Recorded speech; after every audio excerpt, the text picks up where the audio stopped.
अजीब सा सन्नाटा होता है ना शमशान घाट में। गंगा के किनारे स्थित उस शमशान घाट में भी एक भयावह खामोशी थी। 3-4 लाशें थोड़ी थोड़ी दूरी पर जल रही थी। आग की लपटें मृत शरीर को जला रही थी और दुनिया के सबसे बड़े सत्य यानी मृत्यु को बता रही थी। जब तक हम जीवित रहते हैं तो जरा सा कहीं आग की लपटें छू जाए तो जान निकल जाती है, लेकिन मृत्यु के बाद तो पूरा का पूरा शरीर धीरे धीरे कर जलता रहता है और हम चुपचाप चिता पर लेटे रहते हैं। सूरज आहिस्ता आहिस्ता पश्चिम में डूब रहा था। 12 साल का दीपक शमशान में चुपचाप बैठा एक लाश को जलते हुए देख रहा था। लाश का शरीर धीरे धीरे राख हो रहा था और जैसे जैसे उसका शरीर राख हो रहा था दीपक के हाव भाव बदलते जा रहे थे। उसके चेहरे पर तनाव आ रहा था, उसकी आंखें बड़ी होती जा रही थी और धीरे धीरे कर उन आंखों में लालिमा आती जा रही थी। लाल, सुर्ख लाल, खून की तरह लाल हो रही थी उसकी आंखें। अचानक वो जोर से चीखने लगा।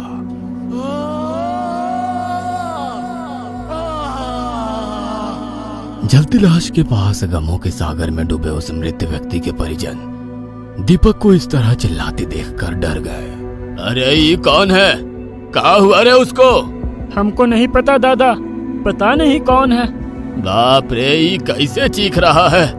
ऐसा लगता है कि कौन भूत घुस गया है इसका देह में। दीपक जो अभी तक केवल चीख रहा था, जमीन पर बैठे बैठे उसने अपने पैरों के नाखूनों को सामने के पत्थर पर रगड़ना शुरू कर दिया।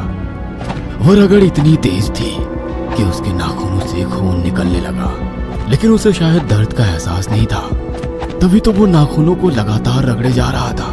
पास बैठे लोग अब दीपक को देखकर और भी डर गए थे। अरे अरे, ये किसका बेटा है रे? हाफ माइंड है का? ये क्या कर रहा है? उस आदमी की बात पर दीपक ने उसे गौर कर देखा और उसके मुंह पर थूक दिया। अरे ये क्या कर रहा है तुम? मारेंगे एक थोपी, दिमाग सही हो जाएगा तुम्हारा। दीपक ने उस आदमी की बात का कोई जवाब नहीं दिया। वो अपनी जगह से खड़ा हुआ, अपने कपड़े फाड़ दिए और उस जलती लाश की ओर दौड़ पड़ा। दीपक उस चिता पर कूदने ही वाला था कि तभी कुछ लोगों ने उसे पकड़ लिया।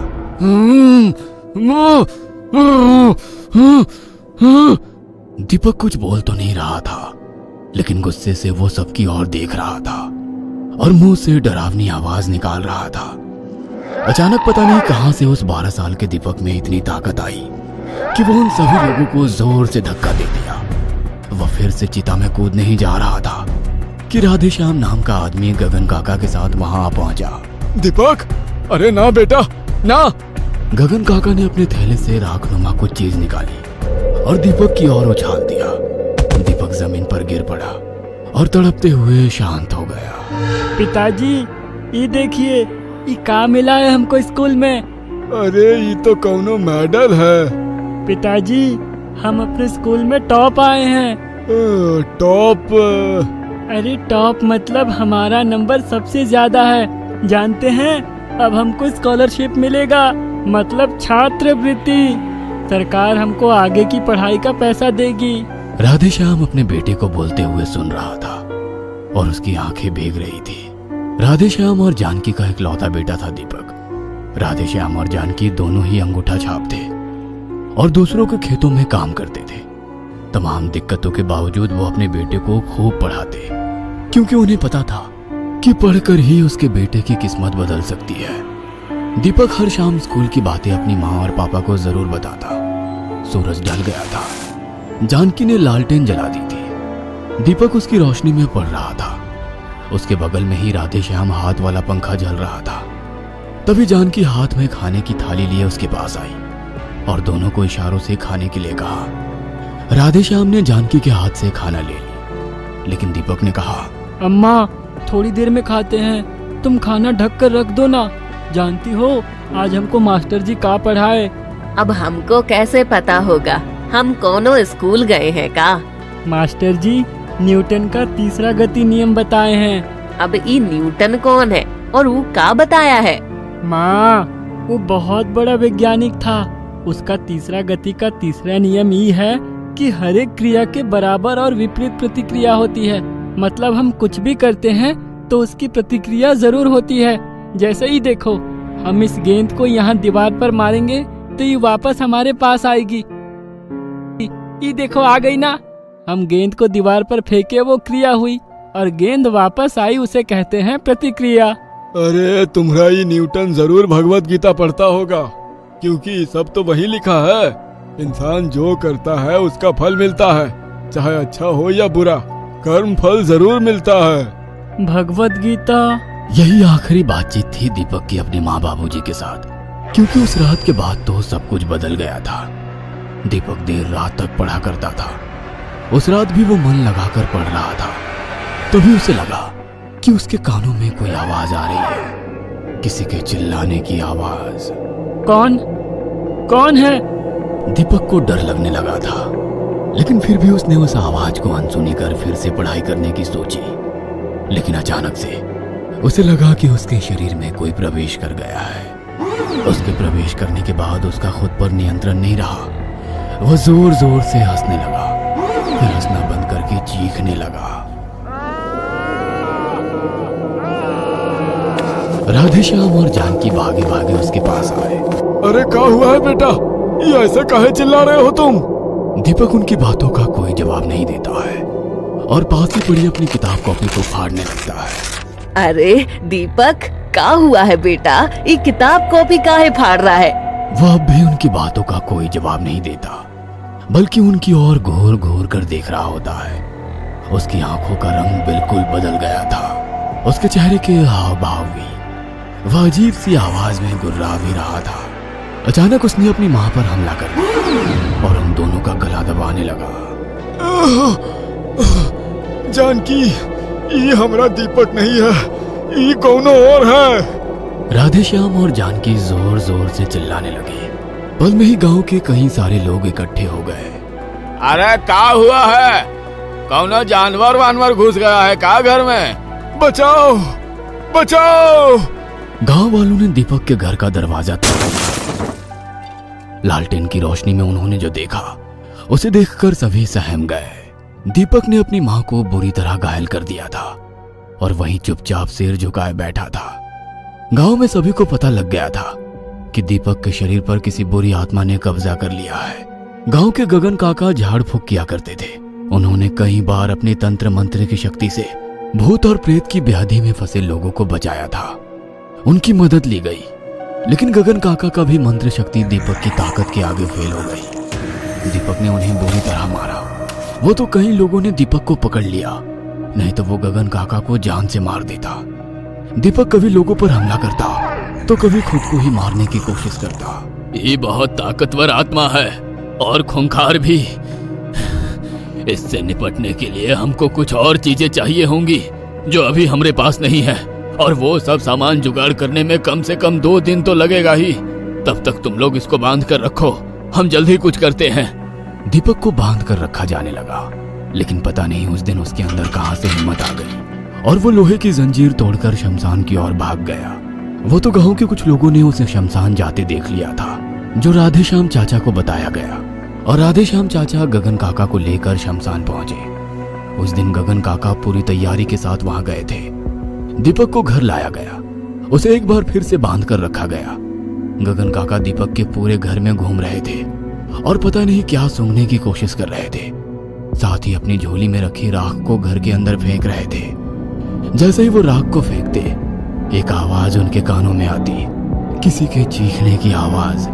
लेकिन वो आवाज सिर्फ गगन काका ही सुन सकते थे और कोई नहीं। कोई तो आया है, कोई आया है राधेश्याम, कोई आया है इस घर में, कहीं छिप कर बैठा है, वही कर रहा है तुम्हारे बेटे को तंग। कौन आया है? ये हमको नहीं पता, लेकिन तुम्हारा बेटा ही उसे लेकर आया है, वो खुद नहीं आया। हम भी ना बड़ा होकर न्यूटन जैसा वैज्ञानिक बनेंगे। कितने काम की चीज बताया है उसने। हर क्रिया के विपरीत प्रतिक्रिया होती है, मतलब पढ़ेंगे तो पास, नहीं पढ़ेंगे तो फेल। स्कूल से लौटते वक्त दीपक यही सब सोचता हुआ घर की ओर आ रहा था। तभी उसकी नजर गांव के चौराहे पर पड़े उस नींबू और मिर्ची पर गई।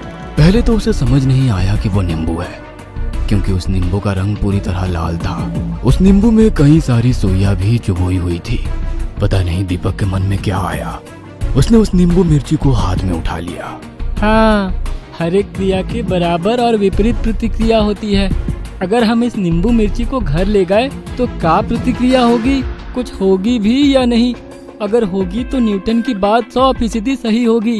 अगर नहीं हुई तो मास्टर जी को हम बोलेंगे कि न्यूटन ने गलत बात बताई है। पूरे घर को सूंघते सूंघते गगन काका की नजर दीपक के स्कूल बैग पर गई। थोड़ी देर वो स्कूल बैग को घूरते रहे, फिर उन्होंने बैग के अंदर हाथ डाला और नींबू और मिर्ची को बाहर निकाला। वो थी तो नींबू और मिर्ची ही, लेकिन अजीब मनुष्यत झलक रही थी उसे देखकर। राधे श्याम, भी किसी का उतारा किया हुआ नींबू और मिर्ची है। इसे तुम्हारा बेटा अनजाने में उठा लाया है और वो आत्मा इसके पीछे पड़ गई है। किसने किया है ये उतारा? ये तो हमको नहीं पता, लेकिन तुम्हारा बेटा अब कभी ठीक नहीं हो पाएगा। काहे कि उतारा को कोई काट नहीं सकता, कोई नहीं। तुम्हारा बेटा ने बहुत बड़ा गलती किया है। मनोज, तुम्हें कितनी बार कहा है कि शाम के समय घर के पिछवाड़े के उस पेड़ के पास मत जाया करो। काहे बाबूजी? अरे ये गांव है, तुम्हारा शहर थोड़े है। कहीं रात को कोई सांप वाप निकल आए या कोई जानवर ही निकल गया तो क्या करोगे? गांव के मुखिया सुरेंद्र नाथ ने शहर के हॉस्टल से छुट्टियों में घर आए अपने इकलौते बेटे मनोज को ये बात 10 बार से ज्यादा बार बताई थी, लेकिन पता नहीं मनोज को क्या धुन सवार थी कि वो बार बार उस पेड़ के पास चला जाया करता था। और एक रात, मालिक, मालिक, जल्दी चलिए, छोटे मालिक को कुछ हो गया है। वो अजीब आवाज अपना मुंह से निकाल रहे हैं। उनकी आंखें भी लाल है, उनके हाथ खून से भरे हुए हैं मालिक। कहाँ है मनोज? घर के पिछवाड़े के पेड़ के पास। वो अपने नाखूनों से पेड़ को लगातार खरोचे जा रहे हैं। हमने उन्हें पेड़ से अलग करने की कोशिश की तो उन्होंने हम पर हमला कर दिया। दीना के सीने पर तो उन्होंने अपने दांतों से काट लिया और उसके सीने के मांस को अपने जबड़े में ले लिया है और वो उसे लगातार चबाया जा रहा है मालिक। लगता है कोई बुरी आत्मा ने उन पर अपना कब्जा कर लिया है। सुरेंद्र नाथ भागा भागा घर के पिछवाड़े पहुंचा। अपने बेटे की हालत देखकर वो दहल गया। कुछ साल पहले का मंजर उसकी आंखों के आगे घूमने लगा। तुमको जितना बोल रहे हैं उतना करो, नहीं तो यही मारकर गाड़ देंगे तुमको। मालिक, 1 बीघा जमीन है हमरे पास। बड़ी मुश्किल से अपना और 3 बेटी का गुजारा करते हैं उससे। आप कह रहे हैं कि वो जमीन आपके नाम लिख दें? तुमको बोल रहे हैं ना वो हमरा जमीन है, तुमरा नहीं। चलो अंगूठा लगाओ ये कागज पर।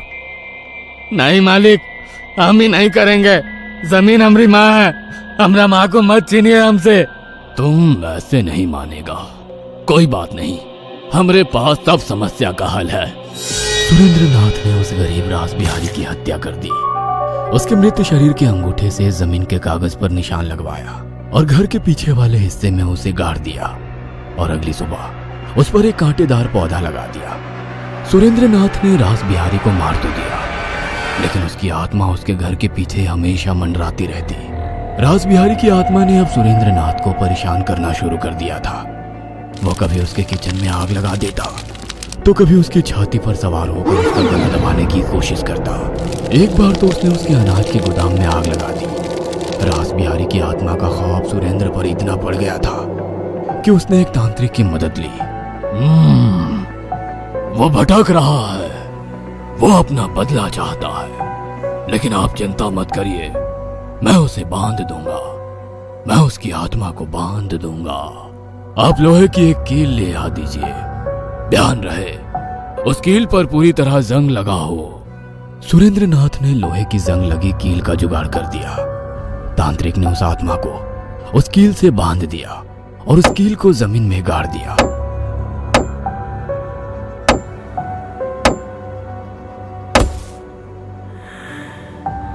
एक दिन सुरेंद्र नाथ का बेटा जब अपने घर के पीछे खेल रहा था, तभी उस कील से उसे चोट लग गई। उसका पैर लहूलुहान हो गया। उसने गुस्से में जमीन से उस कील को खोदकर बाहर निकाल दिया। शमशान के उस तांत्रिक के पास सुरेंद्र नाथ अपने इकलौते बेटे के साथ बैठा हुआ था। मनोज को जमीन पर आटे से बने एक गोल घेरे में बिठाकर रखा गया था। तांत्रिक के आगे आग जल रही थी और वो मंत्र जाप करते हुए हवन कर रहा था। जैसे ही वो मंत्र पढ़कर आग में आहुति डालता, मनोज अजीब अजीब सी आवाज निकालने लगता। कुछ देर बाद वो किसी पर्ल कटे पंछी की तरह छटपटाने लगा और जमीन पर लौटने लगा। सुरेंद्र, ये आत्मा तुम्हारे बेटे को मारने पर उतारू है। हमरे बेटे को बचा लो, हमरा एके को बच्चा है, इसके बिना हम कैसे जिएंगे। इसको बचा लो, इसको बचा लो। सुरेंद्र, तुमको जो जो चीज लाने बोले थे वो लाए हो ना? सुरेंद्र ने हाँ में अपना सिर हिलाया। तांत्रिक ने उसे नींबू, मिर्ची, लाल रंग और सुइया निकालने को कहा। इन सुइयों को इस नींबू पर चुभो दो और लाल रंग से इस नींबू को पूरी तरह रंग दो। तांत्रिक ने जैसा कहा सुरेंद्र ने कर दिया। तांत्रिक आंखें बंद कर कोई मंत्र पढ़ने लगा। उसके बाद उसने उन नींबुओं को हाथ में लिया और मनोज के सिर के चारों ओर घुमाने लगा। उसने 108 बार इस प्रक्रिया को दोहराया। 108वीं बार में मनोज का शरीर बिल्कुल शांत हो गया। सुरेंद्रनाथ, तुम इसी समय इस नींबू को लेकर किसी चौराहे पर फेंकाओ, लेकिन याद रखना ये करते हुए तुम्हें कोई देखे नहीं, और इसे चौराहे पर ही फेंकना और कहीं नहीं। जैसे ही तुम इसे फेंकोगे तुम्हारा बेटा उस आत्मा से मुक्त हो जाएगा, लेकिन ये आत्मा इस नींबू मिर्ची में ही रहेगी। जिसके भी पैर इस पर पड़े या इसे किसी ने उठा लिया तो वो उसे नहीं छोड़ेगी। सुरेंद्रनाथ का बेटा मनोज अब बिल्कुल ठीक था। वह शहर जाने की तैयारी कर रहा था।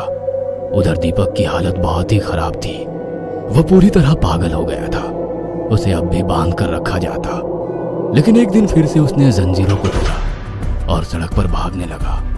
उसी सड़क से सुरेंद्रनाथ का बेटा और खुद सुरेंद्रनाथ अपनी कार से शहर जा रहा था। कार अपनी गति में थी, तभी दीपक ने एक पत्थर उठाया और जोर से कार के शीशे पर मार दिया। कार एक पेड़ से टकराई और फिर सन्नाटा छा गया। सुरेंद्रनाथ और मनोज दोनों मारे गए। दीपक अभी भी जिंदा तो है, लेकिन पागलों की तरह सड़कों पर भटकता रहता है। उसकी माँ और पिता दोनों से अपने बेटे की हालत देखी नहीं जाती, लेकिन उनके वश में तो कुछ भी नहीं है। दीपक अभी भी सड़क पर कभी कभी भागते हुए कहता है कि हर एक क्रिया के विपरीत प्रतिक्रिया होती है।